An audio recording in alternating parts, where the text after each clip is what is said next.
hotel receipt was crumpled at the bottom of Lana's purse like a guilty secret trying to hide. Room 418, the Beacon Hotel, charged to our joint credit card. Signed by L. Merritt and I. Stokes, Ian Stokes, from marketing. Before we dive deeper into this story, I have one small request. Please subscribe, drop a like, comment, and hit that hype button to boost this channel so more people can discover these incredible Reddit stories.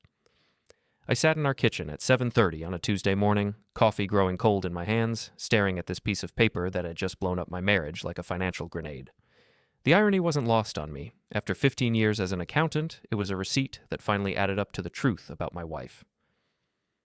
"Joel, have you seen my black heels?"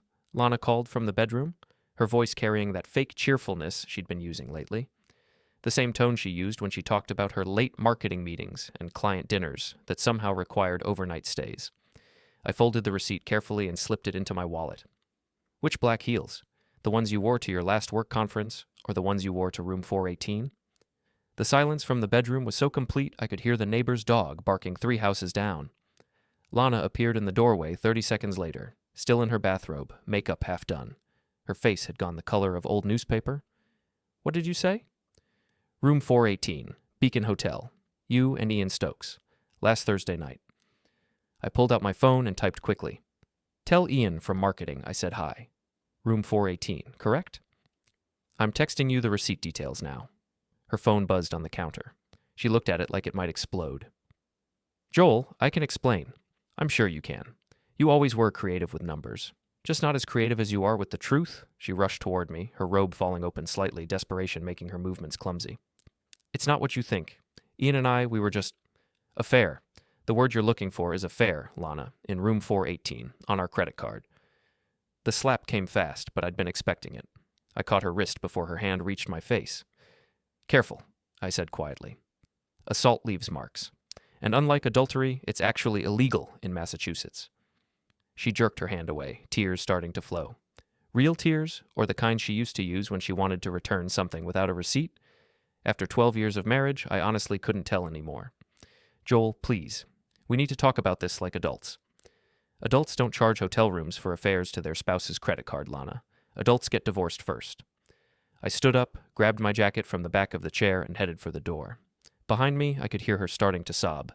Big, theatrical sobs that would have moved me 6 months ago. Before I'd started noticing the new perfume, the secretive phone calls, the way she'd started showering immediately when she came home from her meetings. "Where are you going?" she called after me. "To work. Some of us still have jobs that don't require horizontal performance reviews." I was halfway to my car when my phone started ringing. Lana, probably calling to beg, threaten, or try some combination of both. I let it go to voicemail. The drive to my office gave me time to think. Lana worked at Morrison and Associates, a mid-sized marketing firm downtown. Ian Stokes was her supervisor, married, 2 kids, the kind of guy who wore expensive suits and talked loudly about his golf handicap at company parties. I'd met him exactly 3 times and disliked him each time more than the last. My phone buzzed with a text from my sister Allie. "Coffee later? You sound weird in your voicemails." I hadn't realized I'd left any voicemails, but apparently my subconscious had been reaching out.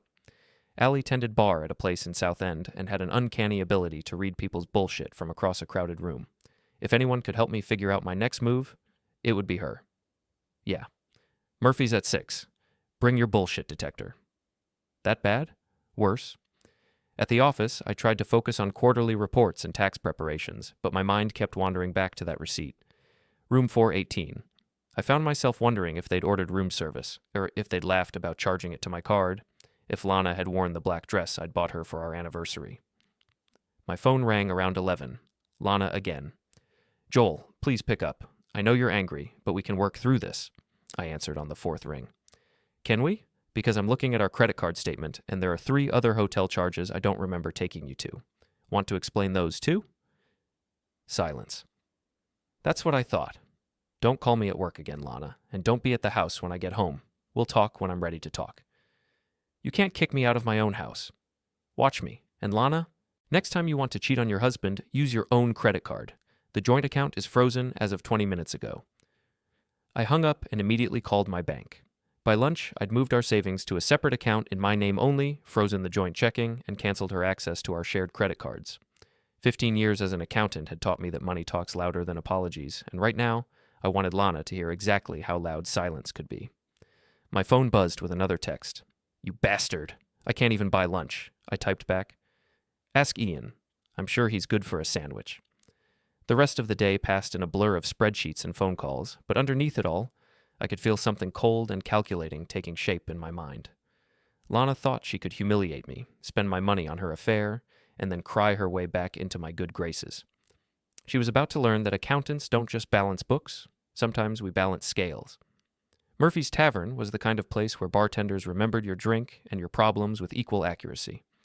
Allie had been working there for 6 years, long enough to develop a sixth sense for relationship disasters. She took one look at my face when I walked in and started pouring whiskey without being asked. "Lana?" she said, sliding the glass across the bar. "Lana and Ian from marketing. Room 418, Beacon Hotel, our credit card." Allie whistled low. "Damn, I always thought she was too polished for her own good. But cheating? That's cold even for her?" I pulled out the receipt and showed her. Allie studied it like she was reading tea leaves, which in a way she was. "Thursday night. Wasn't that when she said she was at that client dinner in Cambridge?" "The very same." I took a sip of whiskey and felt it burn away some of the anger. "I froze the accounts today. She's probably eating peanut butter sandwiches for dinner." "Good. What else?" "What do you mean, what else?" Allie gave me the look she'd perfected when we were kids, the one that said I was being deliberately stupid. "Joel, you're not the type to just freeze accounts and call it even. You're planning something. I can see it in your eyes." She was right, of course. I'd spent the afternoon thinking about more than just financial revenge. Lana worked in marketing, which meant image was everything to her. Her reputation, her social circle, her professional standing, all of it mattered more to her than almost anything else. I might have made a few phone calls, I admitted. Such as? Morrison & Associates has a very strict policy about employees using company resources for personal matters. Apparently Ian's been charging client dinners to the company card when he's actually been taking Lana to expensive restaurants. Allie's grin was sharp as a knife. "How do you know that?" "Because I've been doing their books for 3 years. I know exactly which restaurants they actually use for client meetings and which ones Ian's been visiting with my wife." "You're going to report him?" "I already did. Anonymous tip to HR about expense account irregularities. They'll audit his charges by tomorrow morning." "And Lana?" "She's been going on these trips too, claiming they're work-related, using her corporate card for hotels, meals, transportation, all documented, all traceable, all completely against company policy when it's for personal use." Allie raised her glass in a mock toast. "To my brother, the accountant. Revenge by spreadsheet." We clinked glasses, but I wasn't done. "There's more. I called Monica." Monica Reeves was Lana's best friend since college, a gossip who couldn't keep a secret if her life depended on it. She also worked at Morrison & Associates, in the same department as Lana and Ian. "What did Monica say?" "Let's just say I wasn't the only one who'd noticed Lana's new perfume and Ian's sudden interest in late-night meetings. Monica's been covering for her, but she's not happy about it. Apparently Lana's been lying to her too, claiming the affair was over when it clearly wasn't." "So Monica's ready to flip?" "Monica's ready to sing like a canary with a recording contract." My phone buzzed with a text from Lana. "Joel, please come home. We need to talk. I'll explain everything." I showed the message to Allie, who snorted. "Let me guess. She's going to tell you it meant nothing. It was a mistake. Ian seduced her. She was confused about her feelings, and it'll never happen again." "Probably. Maybe throw in some tears about how our marriage has been stale and she was looking for excitement." "Are you going home?" "Eventually. But first, I have a stop to make." Allie raised an eyebrow. "Where?" "The Beacon Hotel. I want to talk to the desk clerk who checked them in. Amazing what people remember when you ask the right questions." The Beacon Hotel was the kind of place that charged $300 a night for rooms that weren't much bigger than walk-in closets. But the location was prime and the discretion was legendary. The desk clerk, a young guy named Marcus with perfectly styled hair and a name tag that looked like it cost more than my tie, remembered Lana and Ian perfectly. "Oh yes, Mr. and Mrs. Stokes. They've been regular guests for about 3 months now. Always very affectionate." "Mr. and Mrs. Stokes?" I repeated. "That's how they registered. Is there a problem?" I showed him my driver's license and credit card statement. "I'm Joel Hanford. That's my wife, and that's my credit card they've been using." Marcus's face went pale. Oh no. Sir, I'm so sorry. I had no idea. It's not your fault, but I need to know. Do you have security footage of them checking in?" "Sir, I can't really..." I'm not asking you to break any laws. I'm asking if footage exists, because if it does, and if they've been registering under false names while using stolen credit cards, that's fraud, and fraud is a felony. Marcus disappeared into the back office for 10 minutes. When he came back, he looked nervous but determined. Sir, I think you should speak to our security manager tomorrow morning, 9 a.m. Ask for Mr. Peterson. Will Mr. Peterson be helpful? Mr. Peterson hates it when people use fake names to commit crimes in his hotel. He takes it very personally. I left the hotel with a spring in my step and a plan forming in my mind. Lana thought she was playing games, but she'd forgotten something important. I was an accountant. I didn't just track money, I tracked patterns, behaviors, and evidence. And I was very, very good at my job. My phone rang as I was driving home. Ryan Mitchell, my closest friend and fellow accountant, calling from his office. Joel, I just heard from Monica Reeves. She says Lana's been calling her all day, crying about you freezing the accounts. What's going on? I filled him in on the afternoon's discoveries. Ryan listened without interrupting, which was one of the things I'd always liked about him. When I finished, he was quiet for a long moment. Jesus, Joel, I'm sorry. What do you need? Legal advice. If Lana's been using company resources for personal affairs, and if Ian's been falsifying expense reports, what kind of trouble are they in? The kind that ends careers and starts lawsuits. Morrison and Associates doesn't mess around with expense fraud. They'll fire them both and probably pursue criminal charges. Good. Joel, are you sure you want to go this far? I mean, Lana's going to be destroyed. Professionally, socially, financially. I thought about room 418, about the 3 other hotel receipts, about the lies and the fake smiles and the way she'd been treating me like an idiot for months. Ryan, she charged her a fare to my credit card. She lied to my face every day for months. She made me feel like I was crazy for suspecting something was wrong. So yeah, I'm sure. Okay then, what else do you need? Help moving the rest of our assets tomorrow morning, and maybe a lawyer's number. Done. Joel? Yeah? Remind me never to cheat on my wife. You're scary when you're methodical. I was almost home when my phone buzzed with another text from Lana. I'm at Monica's. I'll come home tomorrow when you've calmed down. We can fix this. I typed back, take your time. Use it to update your resume. You're going to need it. The house felt different when I walked in, bigger somehow and quieter. Lana had clearly been home. There were tissues scattered around the living room, and her favorite coffee mug was in the sink, still stained with lipstick. I poured myself another whiskey and sat in my chair, looking around at our life together. 12 years of marriage, 15 years of knowing each other, and it had come down to a crumpled receipt in a purse and a text message that destroyed everything. But as I sat there in the quiet house, I realized something that surprised me. I wasn't heartbroken. I was angry, sure, and disappointed, and maybe a little relieved, but not heartbroken. Maybe I'd been falling out of love with Lana for longer than I'd realized. Maybe the affair was just the excuse I'd been waiting for. My phone rang one more time. Lana again. This time I answered. Joel, please listen to me. I'm listening. I made a mistake, a terrible, stupid mistake. But we can work through this. We can go to counseling. We can... Lana, do you remember our wedding vows? Of course I do. Refresh my memory. What did we promise each other? To love and honor and cherish. To forsake all others. That was the phrase. To forsake all others. Do you remember saying that? Silence. I remember, I continued. I remember thinking it was the most important promise I'd ever made. Apparently, you thought it was more of a suggestion. Joel, please... I'll see you tomorrow, Lana. We'll talk then. But tonight, I want you to think about something. If you were me and you found out I'd been sleeping with someone else and charging it to your credit card, what would you do? I hung up before she could answer, turned off my phone, and poured myself one more whiskey. Tomorrow, the real fun would begin. The next morning brought rain and a text from Monica. Lana's a mess. She wants to meet you for lunch to explain. Neutral ground. I was sitting in Peterson's office at the Beacon Hotel, looking at security footage that showed my wife and Ian Stokes checking into room 418 on 4 separate occasions, always using the name Mr. and Mrs. Stokes, always paying with my credit card. This is fraud, Peterson said matter-of-factly. Clear-cut identity theft and credit card fraud. You want to press charges? Not yet. But I want copies of everything. Footage, registration records, receipts, all of it. Peterson nodded. He was a retired cop with gray hair and sharp eyes who clearly took hotel security seriously. Your wife and her boyfriend picked the wrong place to run their scam. I'll have everything ready by this afternoon. Thank you. Don't thank me yet. Thank me after you've destroyed them. I liked Peterson. By 10 a.m., I was back at my office, fielding phone calls from Ryan and Allie. Ryan had news about Morrison and Associates.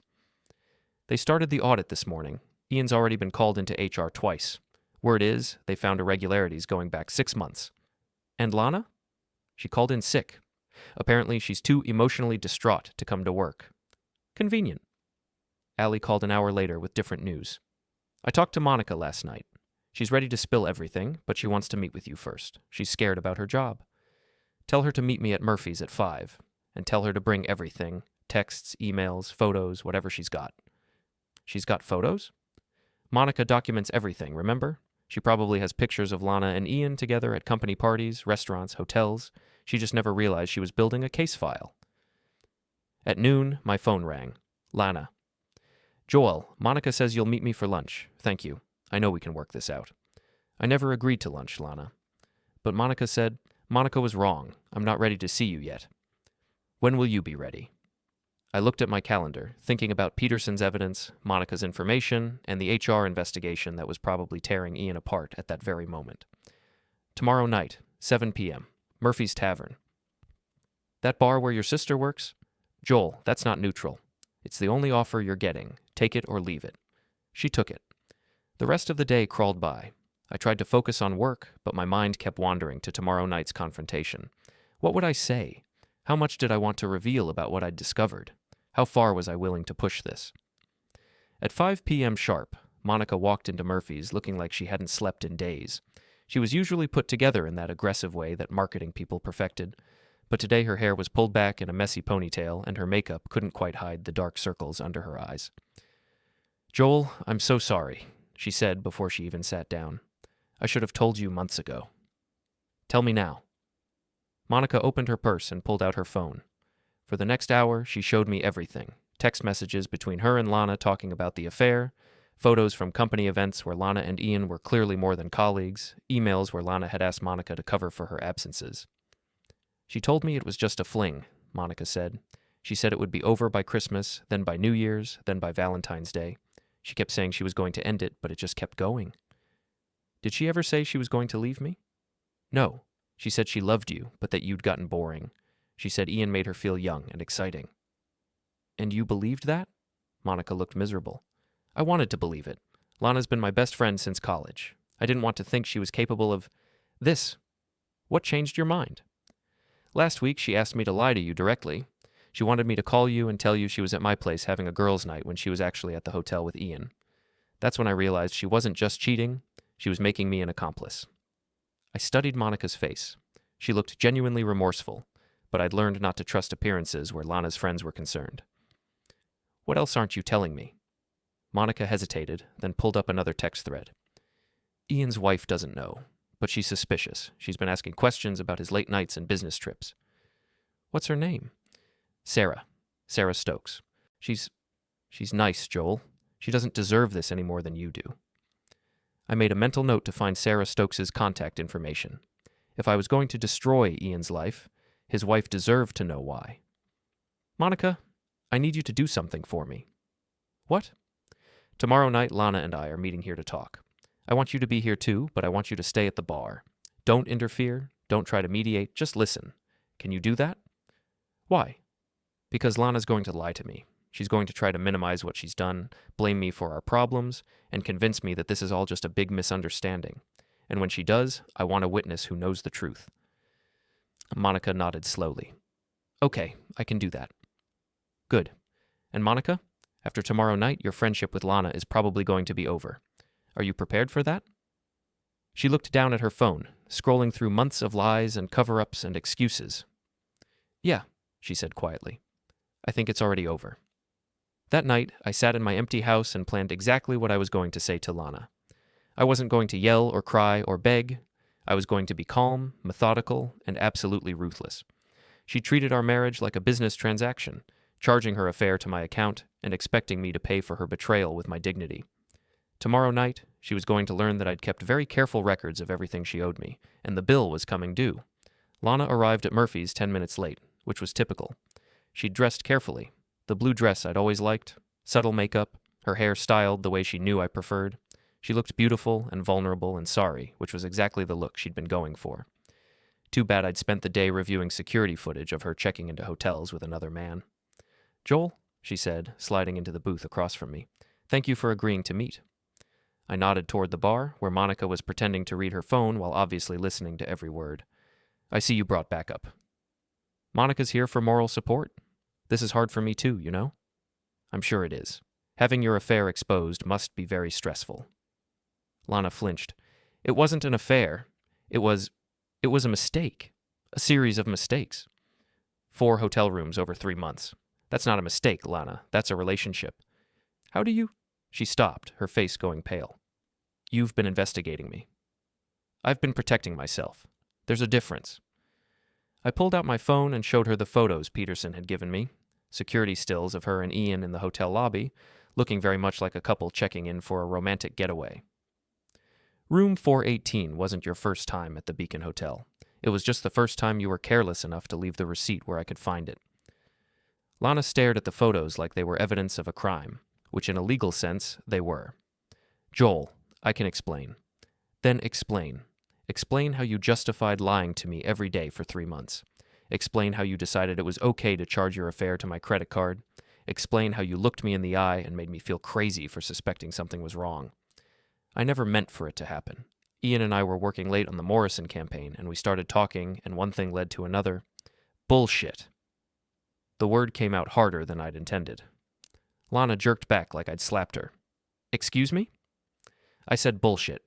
You didn't accidentally fall into bed with Ian Stokes. You planned it, you pursued it, and you enjoyed it.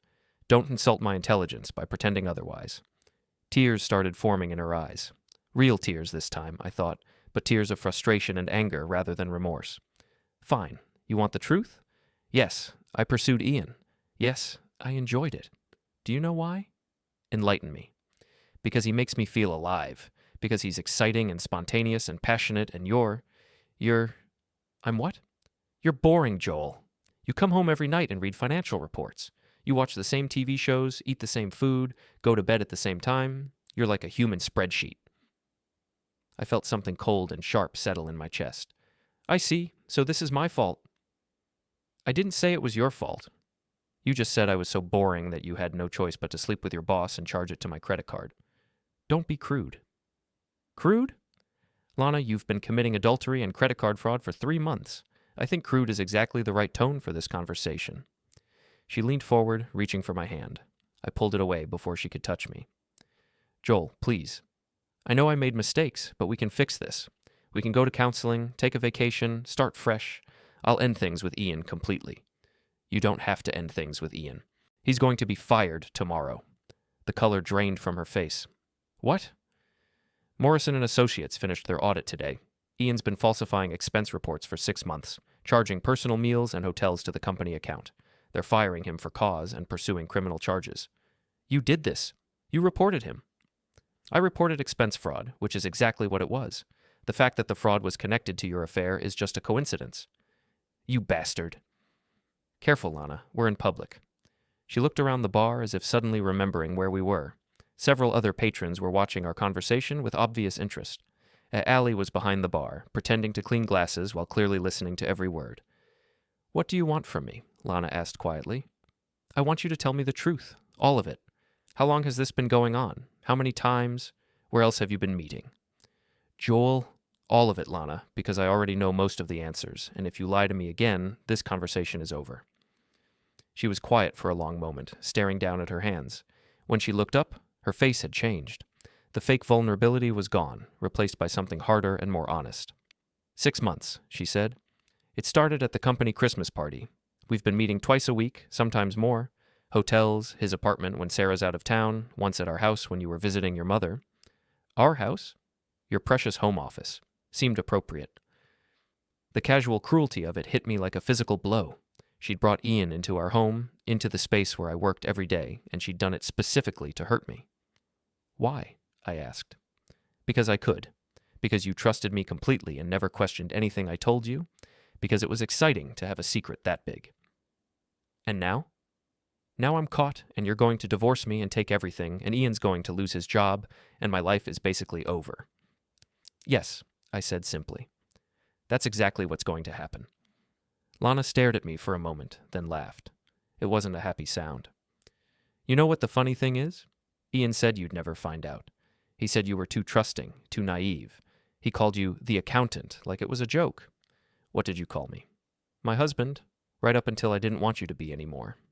She stood up, grabbed her purse, and looked down at me with something that might have been pity.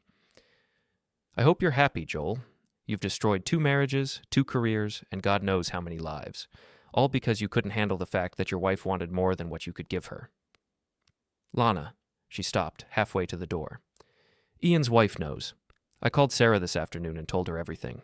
She's filing for divorce tomorrow and taking the kids to her mother's house. So you're right. I did destroy 2 marriages. But only one of them was worth saving, and it wasn't ours. Lana's face crumpled. For the first time since this whole thing started, she looked genuinely devastated. You told Sarah? I told Sarah. She deserved to know what kind of man she was married to. She'll be destroyed. She'll be free, just like I will be. Lana stood there for another moment, tears streaming down her face, looking like she wanted to say something else. Instead, she turned and walked out of the bar without another word. I sat in the booth for a few minutes, feeling strangely empty. 12 years of marriage, ended in a 20-minute conversation in a bar. It should have felt more dramatic, more final. Instead, it just felt like closing a book I'd stopped enjoying chapters ago. Monica appeared at my table, looking shaken. Joel, I'm so sorry. I had no idea she'd been so cruel about it. It's not your fault, Monica. What happens now? I thought about the divorce papers I'd already had drawn up, the evidence I'd collected, the phone call I'd made to Sarah Stokes. I thought about Lana's empty closet and the house that already felt more like home without her in it. Now I get on with my life. And Lana? Lana gets what she wanted. She said I was boring, that she wanted excitement and spontaneity. Well, unemployment and public humiliation should be plenty exciting. Monica winced. That's harsh. Monica, she cheated on me for 6 months, lied to my face every day, charged her a fare to my credit card, and then blamed me for driving her to it. Harsh is exactly what she's earned. I left Murphy's that night feeling lighter than I had in months. The rain had stopped, and the city looked clean and bright under the streetlights. My phone buzzed with a text from an unknown number. This is Sarah Stokes. Thank you for telling me the truth. I'm sorry for what my husband did to your marriage. I typed back, I'm sorry for what my wife did to yours. Good luck. You too. I walked home through the quiet streets, already thinking about what came next. Divorce proceedings, selling the house, maybe taking that vacation I'd been putting off for years. For the first time in longer than I could remember, the future felt full of possibilities instead of obligations. Behind me, my phone buzzed with one final text from Lana. I hope you're satisfied. I was.